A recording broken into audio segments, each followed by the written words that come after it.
नमस्कार दोस्तों, मैं भाषा और बेबाक भाषा के दो टूक कार्यक्रम में आपका स्वागत है।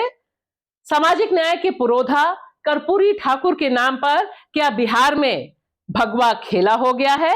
जिस तरह से अयोध्या में राम मंदिर में प्राण प्रतिष्ठा के ठीक बाद कर्पूरी ठाकुर को मोदी सरकार ने भारत रत्न की घोषणा की और उसके बाद जिस तरह से बिहार के मुख्यमंत्री नीतीश बाबू का हृदय परिवर्तन हुआ कि वो फिर पलटी मारने के लिए तैयार दिखाई दे रहे हैं, एक बार फिर पलटी मारकर क्या नीतीश जी इतिहास में सबसे ज्यादा पलटी मारने वाले राजनेता के तौर पर अपनी पहचान बनाने के लिए आतुर हैं?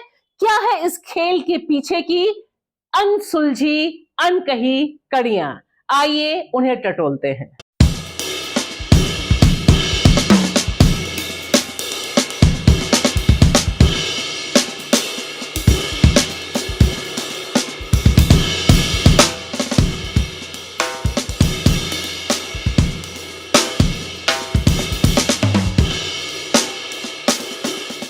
एक बात बिल्कुल साफ है कि नीतीश जी जिस तरह से पलटी मार रहे हैं, इसका सिर्फ फ्रंट कवर, जो मैगजीन का फ्रंट कवर होता है, सिर्फ फ्रंट कवर है कर्पूरी ठाकुर, उनको भारत रत्न मिलना और इस अवसर पर उनके द्वारा मोदी जी की भूरी भूरी प्रशंसा करना।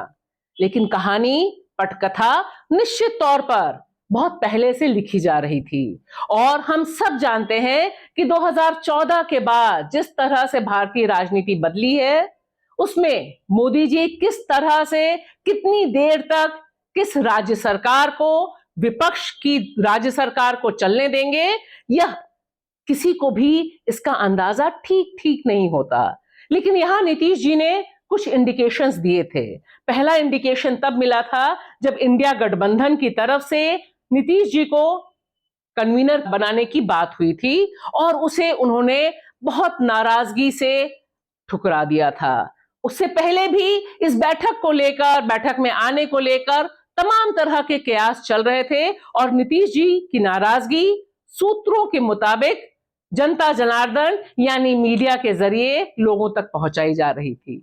और दूसरा बड़ा संकेत, ललन सिंह, जी हां, जेडीयू के जो राष्ट्रीय अध्यक्ष, उनको जिस तरह से नीतीश ने हटाया और उसको हटाने के पीछे जो बड़ी वजह सामने आई वह यह थी कि ललन सिंह किसी भी तरह से भारतीय जनता पार्टी के साथ दोबारा जाने के लिए तैयार नहीं थे और उनकी नजदीकियां लालू प्रसाद यादव के साथ बताई जा रही थी, यानी आरजेडी के साथ, जिसे लेकर नीतीश काफी असहज महसूस कर रहे थे और इसीलिए दिल्ली में बैठक बुलाकर आनन फानन में ललन सिंह को साइड का रास्ता दिया गया और खुद कमान संभाल ली नीतीश जी ने।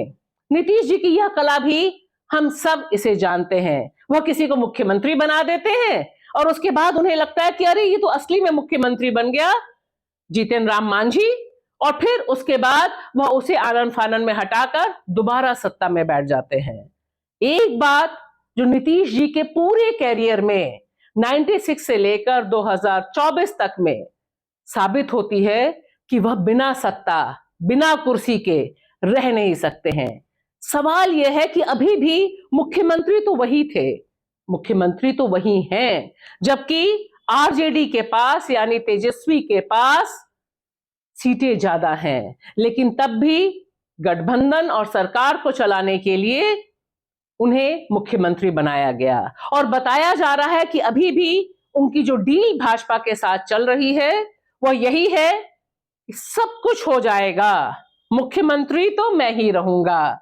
और देखिए ना, पिछले 20 सालों से बिहार में मुख्यमंत्री यानी नीतीश जी। और इसलिए देखिए, ये बहुत सहज और स्वाभाविक गति है कि यह सब कुछ जो हो रहा है इसका ठीकरा जनता दल यू के जो नेता हैं, केसी त्यागी आदि इत्यादि, वे सब फोड़ रहे हैं कांग्रेस के सिर पर। उनका कहना है कि इंडिया गठबंधन को लेकर चूंकि कांग्रेस सीरियस नहीं है, इसलिए यह सब कुछ घटित हो रहा है।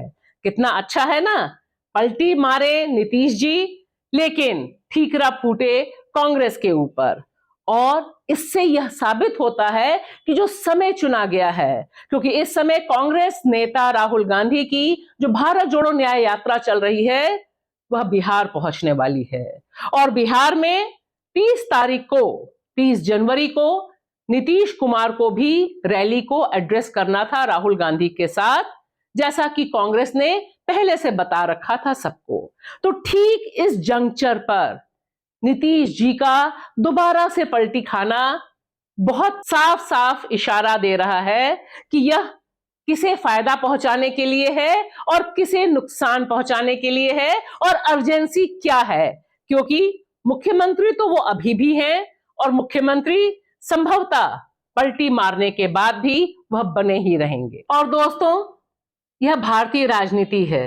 भारतीय राजनीतिक पार्टियां किस तरह से रंग बदलती हैं यह सिर्फ महाराष्ट्र ही नहीं, बिहार की धरती भी बार बार बताती है। लेटेस्ट एग्जाम्पल गृह मंत्री अमित शाह जी का है।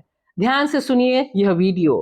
13 अप्रैल 2023 को उन्होंने कहा आप लोगों के लिए भाजपा के दरवाजे हमेशा हमेशा के लिए बंद है। आइए सुनिए माननीय गृह मंत्री अमित शाह जी ने क्या कहा था।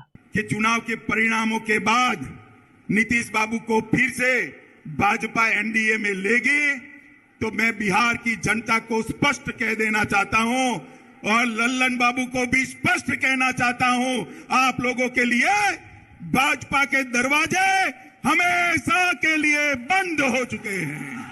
और नीतीश जी तो बार बार कहते रहे हैं, लेकिन लेटेस्ट एग्जाम्पल 2022 का है उनका यह जो वीडियो आप देखेंगे भी। 14 अक्टूबर 2022 को उन्होंने कहा था जीवन भर किसी भी तरह से किसी भी कीमत पर वह बीजेपी के साथ नहीं जाएंगे। और किस तरह से 22 के बाद 24 की जनवरी में वह पलटी मारने की कोशिश कर रहे हैं, यह बात अपने आप में बहुत दिलचस्प है। सुनिए यह वीडियो। जीवन भर हम किसी भी तरह से उन लोगों के साथ फिर नहीं जाएंगे। हम लोग सब जो पुराने समाजवादी हैं एक साथ रहेंगे। हालांकि इससे पहले भी फरवरी 2014 में उन्होंने इसी तरह से कहा था कि मिट्टी में भी मिल जाएंगे तो भी भाजपा में नहीं जाएंगे। और 2014 से 2017 के बीच ऐसा घटित हुआ कि 17 में वह वापस मोदी जी की भाजपा में चले गए थे। इससे पहले कि हम नीतीश जी के राजनीतिक सफर की ओर रुख करें, थोड़ा सा संज्ञान लें कि इस समय नीतीश जी की बिहार की राजनीति में जो स्पेशलिटी है, जो यूएसपी है, वह क्या है। एक तो कुर्मी वोट, ईबीसी यानी अति पिछड़ा वोट। और हम सब जानते हैं कि अति पिछड़े वोट पर भारतीय जनता पार्टी ने उत्तर प्रदेश सहित बिहार में जबरदस्त सेंध लगाई है। इसीलिए जैसे ही नीतीश जी के पलटी मारने की खबर आई, जो उप मुख्यमंत्री के तौर पर भारतीय जनता पार्टी की तरफ से नाम आगे बढ़ाए गए, मीडिया में चलाए गए, वे इसी समाज से आते हैं। यानी यहां पर भाजपा की सीधी सीधी टकराहट नीतीश जी के साथ है। और जैसा कि हम सब जानते हैं 20 साल से मुख्यमंत्री हैं नीतीश जी, बार बार पलटी खा चुके हैं, क्रेडिबिलिटी डाउन है उनकी। लिहाजा उतना आसान नहीं होगा 2024 का चुनाव। जिस तरह से 2019 में अधिकांश सीटें भारतीय जनता पार्टी और जनता दल यू ने जीती थी, उसी तरह का नतीजा इस बार बिहार में इस गठबंधन अगर हो जाता है तो उसके पास नहीं रहेगा। लेकिन निश्चित तौर पर इंडिया गठबंधन पर डेंट तो जरूर लगेगा। अब आइए थोड़ा सा ग्राफ देखिए नीतीश जी के राजनीतिक सफर का। जब विश्वनाथ प्रताप सिंह ने जनता दल बनाया तब वह जनता दल के साथ हो लिए, और फिर 1984 में जनता दल जॉर्ज फर्नांडिस के साथ मिलकर उन्होंने समता पार्टी का गठन किया। और फिर 1996 में भारतीय जनता पार्टी के सहयोग से वह लोकसभा पहुंच गए। और फिर 98 में मंत्री बन गए, 2004 में मंत्री रहे, और 2004 में उन्होंने जनता दल यू का गठन किया। उसके बाद उन्होंने भारतीय जनता पार्टी के साथ रुख किया बिहार की तरफ, और 2005 में बिहार के मुख्यमंत्री बने। सहयोग भारतीय जनता पार्टी का रहा। फिर 2010 में भी चुनाव मुख्यमंत्री रहे नीतीश जी और सहयोग रहा भारतीय जनता पार्टी का। और फिर आप देखिए कि किस तरह से 2013 में वह अलग होते हैं और 2015 में महागठबंधन, जी हां, 2015 में महागठबंधन, लेकिन उस समय दोनों लोगों ने साथ चुनाव लड़ा और बिहार की राजनीति में यह बहुत ऐतिहासिक क्षण था कि आरजेडी और जनता दल यू मिलकर चुनाव लड़ते हैं और बताया जाता है कि सामाजिक न्याय की ताकतों की जीत है। लेकिन 2 साल बीतते न बीतते 2017 में नीतीश जी फिर पलटी खाते हैं और लालू जी को धता बताते हुए हाथ जोड़ लेते हैं भारतीय जनता पार्टी के साथ। फिर नवंबर 2020 चुनाव, फिर भारतीय जनता पार्टी यानी एनडीए के साथ चुनाव जीतते हैं नीतीश जी, मुख्यमंत्री बनते हैं। लेकिन इस बार अगस्त 2022 में वह पलटी मारते हैं क्योंकि इस बार उन्हें अंदेशा हो जाता है कि भारतीय जनता पार्टी कोई बड़ा गेम खेल रही है, जनता दल यू में फ्रैक्शन करा सकती है और वे बाहर हो सकते हैं। वे वापस आते हैं लालू जी के पास और फिर गठबंधन की सरकार बनती है, महागठबंधन की सरकार, और 2022 से 2024 जनवरी फिर पलटी खाने की पूरी तैयारी। अब सवाल सबसे बड़ा यह कि 2024 के आम चुनाव से ठीक पहले आखिर नीतीश जी ने पलटी मारी तो क्यों मारी, या क्या मजबूरी रही होगी? यूं ही तो कोई बेवफा नहीं होता। हालांकि नीतीश जी का इतिहास बता रहा है कि जब जब उन्हें लगा है कि उनके मुख्यमंत्री पद पर कोई आंच आएगी, वे फटाफट पलटी मार लेते हैं। लेकिन यह जंक्चर भारतीय इतिहास के लिए बहुत इंपॉर्टेंट है क्योंकि 2024 का चुनाव मोदी जी के लिए और भारतीय लोकतंत्र के लिए एक दूसरे ढंग का रास्ता खोलने की तैयारी कर रहा है। क्योंकि हम सब जानते हैं कि जिस तरह का मेजॉरिटेरियनिज्म है, यानी बहुसंख्यवाद है, जिस तरह से हिंदुत्ववाद पूरे देश पे लोकतंत्र के सारे खंभों पर हावी है और अयोध्या राम राज, हिंदू राज सबकी माया बोल रही है, ऐसे में इंडिया गठबंधन यानी विपक्ष की जो एकता है उसका खेला करना यानी बहुत गंभीर संकट है। इस गंभीर संकट में नीतीश बाबू क्या वापस बीजेपी के साथ उसी तरह की डील कर पाएंगे? क्योंकि अगर बिहार के बीजेपी नेताओं की बात माने तो नफरत कम नहीं है, लेकिन राजनीति क्या नहीं करवा सकती। अब देखिए यह फोटो, जब सब कुछ खेला चल रहा है उस समय नीतीश जी बीजेपी के नेता के साथ, मंत्री के साथ बक्सर के इस मंदिर में पहुंचते हैं और हाथ जोड़कर पूजा अर्चना करते हैं।